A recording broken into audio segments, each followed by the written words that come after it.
But do nothing with a heavy heart, because a heavy heart is what you'll continue to have. Give everything with joyous spirit, that everything in your life may bring you only joy and spiritual insight. Have I not told you that you reap as you sow? Have I not told you clearly that your thoughts, words, and actions create your future circumstances? So what do you want to sow? To reap. Now, he gives an example here. I'm reading from the Christ letters. In the book, talking about giving away his coat and cloak, that he, stumbles upon somebody and somebody's like, I need your coat and cloak, I'm freezing. And then somebody gives it to them. And then the example that he gives is that somebody gives it to him and then they go away grumbling, thinking, oh, what a terrible thing I've done. I can't believe I gave away my coat and cloak, and now I don't have a coat and cloak, and I'm going to be, embarrassed when I get home, and I've given away all my clothes, and blah, blah, blah. And so he's saying, when you give, if you give in that way, you are not going to get the return that you want. You're going to get what you are sowing. So he says, if you want to give with a great heart and expect, sweet. Very shortly, my coat and cloak will be returned to me in some unique and interesting way. And when you expect that, then that's exactly what will happen. So he says, you do not know for sure that tomorrow you will be struggling to live. You do not know that tomorrow you won't have a splendid job or any other wonderful thing come your way. You do not know this. But you are making very sure for yourself that there will not be a marvelous job or some other wonderful opportunity in your life because you are creating the circumstances of your tomorrow. And he told somebody this, and they were like, I am? Well, how am I doing that? And he was all mad, and he was like, God, didn't I just tell you? And so then he asked the crowd. And he is told. He said he would be struggling to buy food and clothes. You have told us that what we think and talk about is what we will get. Exactly, I said. You are a very clever boy. You have understood. Take care that you do not create for yourself things that you do not want. You will never enter the kingdom of heaven by being anxious. If you're having a hard time today, why moan about it? Will it make you feel better if you go about complaining? Will your crying brighten your day? And if you're anxious about your tomorrows, you're making them burdensome and weary even before you get to them. Why do it? What good will it do for you? When did anxiety accomplish anything for you? You might as well try to make yourself taller by being anxious that you're short. No. Do not dwell on the things that you do not have. Dwell on the things which can be yours if you turn to the Father within you and ask in perfect faith, believing you will receive. But I tell you without fear of contraindication that you will receive, but you must ask properly, believing. You will receive nothing if you ask, but at the same time you wonder whether you've been heard, or whether the Father will feel like giving you what you want. This is the human way of giving, but not the way of the Father, which gives abundantly and fulfills all your needs. So I knew this woman who would take this other woman on vacations. She felt obligated to do this. Felt really obligated, but she was not doing it from a good place. She would do this out of, oh, I gotta do this, or whatever, and she had this attitude about it. And I said something to her one time about the woman that she would take, and I was like, oh man, she is a friggin' fabulous manifester. I'm talking fabulous. She has manifested herself, I don't even know how many free trips, including me funding one of them. I'm like, she's just fabulous. And I wanted to give, I wanted to do it. And I was like, she is just so good at it. And as I'm telling this person that, you could see this look on her face of kind of bitterness of, oh, yeah, but what about me? I'm the one doing this all the time. What is it that I'm getting out? I'm always obligated to do this and blah, blah, blah. And I was like, dude, you're not doing it with a good heart, and therefore you're getting exactly what you're putting into it. You see that negative, obligated, I have to do this energy that you're tying to it? This is what you're receiving back. Is that the kind of energy you want back? This is why this hasn't been the case for you. Well, this is why she gets these things and you do not. because this receiver of this is truly the most thankful person I've ever come across in my life. Like, honestly, the most thankful person I've ever come across in my freaking life. And she tests her faith all the time. And I love that she does it, because she, doesn't have a lot of money at the moment. I shouldn't even speak that. She has an abundance that is just waiting for her to understand that she has an abundance waiting there for her. But she will take what she has and always tithes. She's always giving to the church. And she said, well, this is the one place in the Bible it says you can test it out. It says, like, test me on it, give, and then just wait and see, and you will receive back. So 2 times this woman has given, when she didn't have much to give. It was like, no, I'm giving, $50 anyways. I'm giving, this much anyways. I'm giving. And she gives. And then she will end up receiving anonymous checks in the mail that she does not know who they have come from, for massive amounts of money. Like, I'm for reals here. She has manifested herself so many trips. Like, I'm talking so many trips where she hasn't had to pay a penny for them. And the reason why I am telling you this is because once it's been done one time, it is then believable. Right? So, like, this is like the 4-minute mile, right? Nobody could do it. It was impossible. Nobody can run the 4-minute mile. This is totally impossible, until a dude did it one day, and then people were like, oh, it's possible. And then now everybody can do it. I mean, like, I'm not, you're probably not, but like, lots of people have done it, because it's now believable. So this woman, what happens is, one time she receives something, oh, now this is possible. Now this is in her energetic vibration system of, oh, wow. But what did she do when she received it? Man, she talked about it forever. She was so grateful. She was so thankful for it. So what was she doing? Constantly sowing seeds of more things to be thankful for, in that very specific vibration that she received almost the exact same thing over and over and over and over and over again, because she was thankful. Now, what happens to the person who was the person who blessed, who was the person who fulfilled the manifestation? Because they play a role in this too, right? I have seen people who owe me from past lives, and I'm told, like, oh, that person actually owes you $100,000. You'll get it in this life. Don't worry about it. Oh, that person actually owes you more than that. You're going to be getting it from this and that. And so these things, everybody plays a role. But because they're us, like, everybody's me and I'm them, and we're all the same, we're all connected, we're all one, there's no separation. This person's not better off. This person's not better off.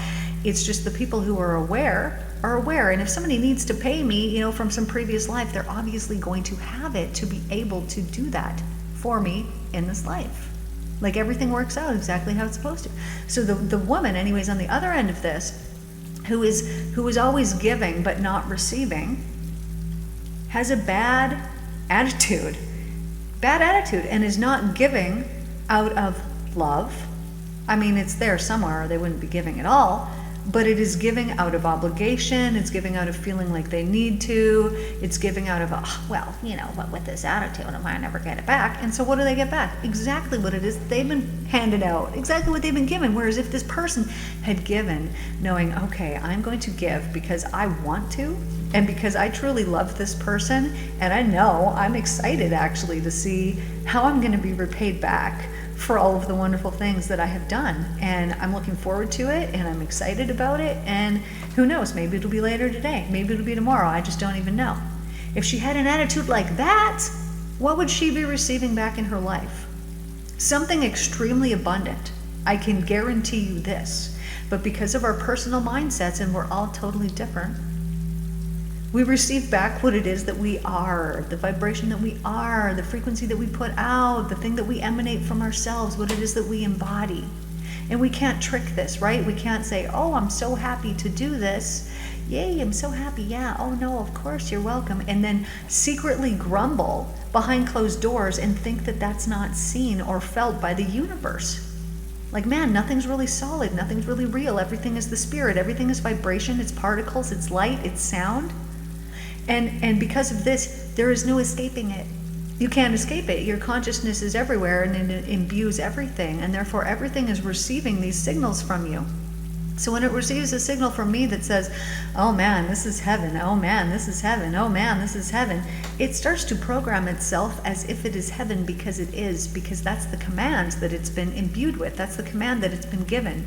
It's received, and so it changes. So here's an example here. When I moved into this house here in Sedona and walked in, first of all, it was like, okay, what's it like? It's good. It's going to be a good house. What happens when I put and I bring all my things into it?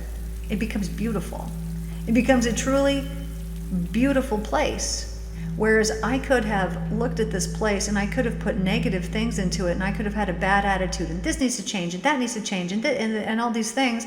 And what would have happened is I would be looking around and not satisfied with what's around me, but what I see around me is freaking beautiful, man. Because of my consciousness, I have attracted it to myself and in my life, and I won't settle for anything less than that, or I wouldn't even be here. And you are then given, I don't even know how to explain this on a level, but when you believe something so deeply, it is just given, and you actually don't have to work for it. You don't have to do anything. The work that you're doing for it is the inner work of just being prepared and open to receive it. Because when you're at that place where you have not mentally cleansed your mind, and so you're stuck, so you might be in an addiction, you might be in a bad habit, there might be something that you're like, dude, I need to change this, and I just cannot do it. And it's just something that's so difficult for you. That is the difficult work. That is the thing that when you overcome that, because that thing is really low vibe in your energy system, right? Because it's keeping you stagnant. It's not allowing you to move forward into your purpose and into your passion. And the thing that's the hardest for you to do, that's the thing that when you finally do it, man, you're totally free. You overcome and you're free, and you've set yourself free. And then you can teach other people how to do it too. But until you know how to do it first, you're like, I don't even know how. And then sometimes the resources and the help for these certain things that you're trying to you can't even find them. Sometimes they're accessible and sometimes they're not. Let's say that you have a drinking problem. And you just can't stop yourself, and you're just like, yeah, every night I get in the same bad habit, and then the next day I wake up and I'm like, I'm not doing that again, I'm not doing that again, I'm not doing that again. It's because you don't believe you are worthy of love. And because you don't believe that you're worthy of it, you keep doing things that prove this to yourself. You don't think that you're valuable, well, you keep doing things that prove that to yourself, and all you're doing is proving something to yourself that's not even true, man. Like you're just lying to yourself every day. You're like, see, I told you I'm not valuable. See, I told you I'm a failure. See, I told you I can't do it. And then you continue reinforcing that old behavior, telling yourself, no, see, I can't do it. I can't do it. I can't do it. I can't do it. How many times have you told yourself that you can't do it, or that, oh, it's so hard? Whereas if you just switch it and you were like, yeah, it's easy. Of course I can do it. I can do anything. Frick, I walked away from this. I did that. I built this. I sold that. I did all these things. I've done all I can do anything. There's nothing that can overcome me, not even something as ridiculous as something that I drink and consume in my body. Like something along those lines. There's just so many ways that you can look at things in a different, more truthful light that will be so beneficial to you. But when you believe in something, and when you believe in something really strong, that will be the outcome that you get. So, if you really want to believe so strongly that you're going to win the lottery, you are going to win it. If you really believe it and you really have faith in it, of course, that is exactly what will happen. But when you get to the point where you could do something like that, where you know that you could manifest something like that, you don't want it anymore. It changes the things that you want, because you're like, yeah, that won't bring me any fulfillment. That won't bring me the things that I'm looking for. That's not going to make me love more. That's not going to make, well, actually, it would make me love more. I would just travel around and give it to people. But you know what I'm saying? The things that you want change when you level up. And the things that you used to want, you're like, good thing I didn't get that because I didn't actually want it.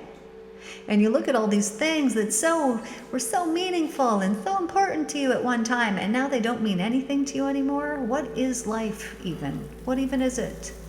All it is a series of exercises that are pushing you towards that thing that you came here to heal, to fix, so that you could go and achieve that thing that you really came here to do, so that you could actually get into that thing that you're passionate about, and that you could find your purpose. And you know what it takes to get there? Sometimes it takes actual hell. Like actual hell. It takes like the worst, most traumatizing, horrible thing that you could possibly ever go through. And what that is for you is totally different than it is for somebody else.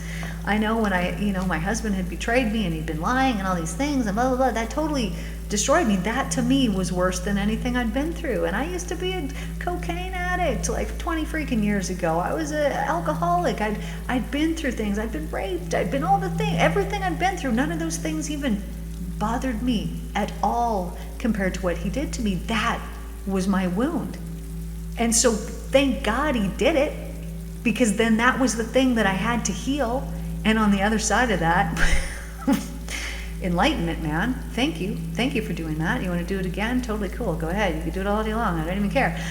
Because that thing that was the most painful, horrible thing that I ever went through was the biggest blessing. And at the time it was like, oh, it's a burden. And it was the choice of either, die or, continue. And I had 4 kids. I didn't have a choice. I had to continue. And so I did. And so then it led to this and led to that and all the things. And now I'm here where I'm at.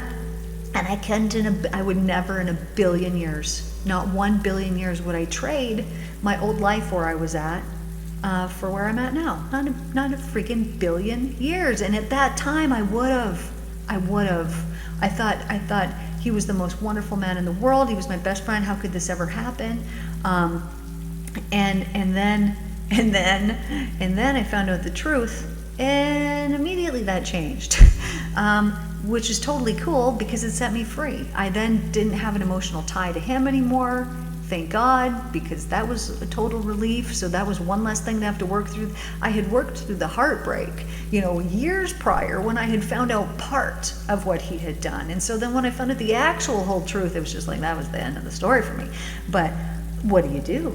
When you homeschool your kids, you're a stay-at-home mom, you got 4 kids, and you're married to this man, and you just can't leave. Like, what do you do? I felt trapped. I was stuck. And it was like, one day, the divine was like, hey, honey, I know you think you've been stuck, but guess what?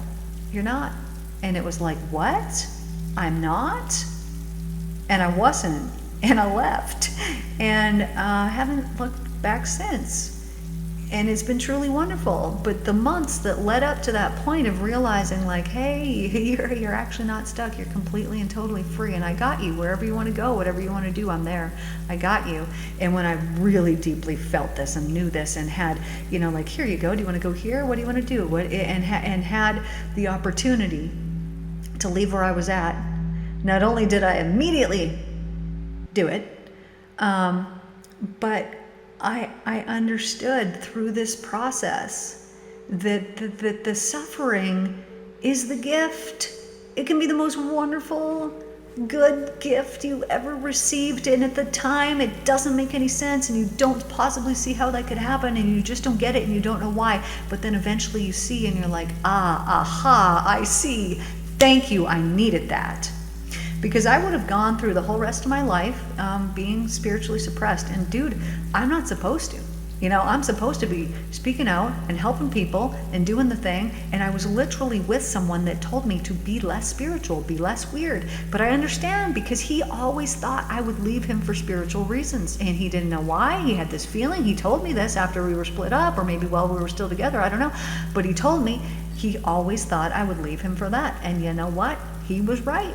He manifested it. That's not the reason, that's not the exact reason, but it's along the lines of the reason. That was the underlying cause. If he wasn't a spiritual suppressor, who knows, maybe I would have stayed. But it would have suppressed me, and it would have done the whole world no good. So sometimes these things happen and we think, oh, what a terrible thing, but it's not. It's a gift. It's like, okay, well, you thought that was great and good, and you were happy in that. Just imagine how happy you're going to be in something that's actually aligned and meant for you. And it's like, oh, good call. Didn't think of that. But that's what's on the other side of it. But we have to let go. We have to let go of our need to control, of our need to know, but it needs to look this way, of all of those things. We have to let go and just know that the divine loves, and the divine provides, and that there is nothing that the divine will not provide for unless you believe that it will not happen for you. So if I would have left and I thought, what is this terrible thing, and gone on, and I'm just all alone, and it's never going to be okay, and oh, and I had this bad negative attitude. Had that been the case, I don't know what my life would be like. Yeah, I don't know. But that's not the case. And so that's not the way that my life has gone, because I've believed opportunities are going to come to me. So what happens? I get freaking opportunities coming to me. Like, just like, oh, you want to do this? Hey, do you want to do this? It's like, sure, yeah, cool. What? Wow, so many opportunities. Because I speak it. and because I believe in it, and because I manifest these things, because I know that the divine wants them for me. And not that there's nothing specific. I'm not like, oh, I need this exact opportunity presented to me at this time with this amount of money, with this thing. And it's like, no, dude, I'm like, divine just provides me with divine opportunities that can allow me to be in my purpose and can allow me to serve humanity as I was meant to. And then it just comes, because there's people out there that owe you, man, from other lives. There's people that owe you things, and all you need to do is call them in and say, hey, I'm ready for you. But you need to be at the right level. You need to be healed so that they can finally come in, and you're not going to take advantage of the things that they use, or that they can come in and you're going to use the things that they're going to give for you in the proper way. Or that they're going to come in and they're going to bring some fulfillment for you, but you need to have kind of earned it. You need to have gone through maybe some past karma and cleared out some things, so that when this perfect person comes in who's going to offer you this amazing and wonderful thing, you're at a place where you're going to really, truly be able to meet that person where they're at. You know, everybody's like, oh, you know, I want the love of my life. Well, what happens if the love of your life walks in and you have not done any of the healing work, and you haven't done that? You're going to self-sabotage. You're going to completely destroy what was meant to be something completely wonderful. And so when we try to rush these things, then we end up in places like this. But this does not happen. The divine gives us exactly what it is that we need. So if it's time for you to level up, well, maybe somebody's going to come in that's really going to rock your world and really going to shake things up for you. And maybe they're going to put you into some kind of state that you then have to heal from. And through having to heal from that thing, it's going to provide you other opportunities. It's going to allow you to step into your power. It's going to make you who it is that you're supposed to become. Maybe there's this job that you've really wanted, but you weren't set up for it. You wouldn't have been the good leader, but you wanted it 6 years ago, and it's only now that it's being presented to you. Well, think about yourself 6 years ago. Would you really have been the person to run it? Would you really have been the person to do it? Maybe there was many things that you needed to learn. Maybe you needed to learn how to set up boundaries. Maybe you needed to learn how to manage money better. Maybe you needed to, I don't know what it is that you needed to learn, but maybe there was many things that you needed to learn, so that when the time for that thing that you've really wanted is actually correct, there we go. Now it's the correct time, and it's like, oh, all the things begin to make sense, and it's like, oh, that happened because of that, because I met this person, and I wouldn't have met this person had I not been here, and all the things line up and begin to make sense. And so when you can understand that the world, that the universe, it's happening for you, but it is also happening in response to you. But it wants to happen for you. Every single ounce of every single energetic particle that's out there is just sitting there waiting for you to imbue it with the right activation codes so that it can work for you. But when we send out negativity, those aren't the right activation codes. Those are going to get you more negative things. But as soon as you start sending out, of course things work out for me perfectly. Of course this is exactly what's meant for me. Of course it had to play out exactly this way. Of course, because I'm living in heaven. And when you have that attitude, and when you believe that, you actually have to believe that, then everything around you shifts, and then that is what is returned, and that is what is given to you, and then it shapes and shifts your whole entire life and the direction of your life, and it takes you exactly where you're meant to go. And it's really truly following by faith that gets you where it is that you are meant to go. I love you guys. Thank you for faithfully watching my channel. Please like, share, subscribe. You could even share this with a friend if you would like to. I love you guys. I teach the Christ letters. I also wrote a book. It's called The Way to Peace. You can find that on Amazon, written by myself, Michelle Sinclair. Or you could go and visit my website. I do sessions. I do private sessions, one-on-one. I'm also creating a course right now that will help you to learn how to be your own hypnotherapist, along with increase your intuitive skills and gifts. So that will be coming here very shortly. Love you guys. I'll see you guys tomorrow. Take care.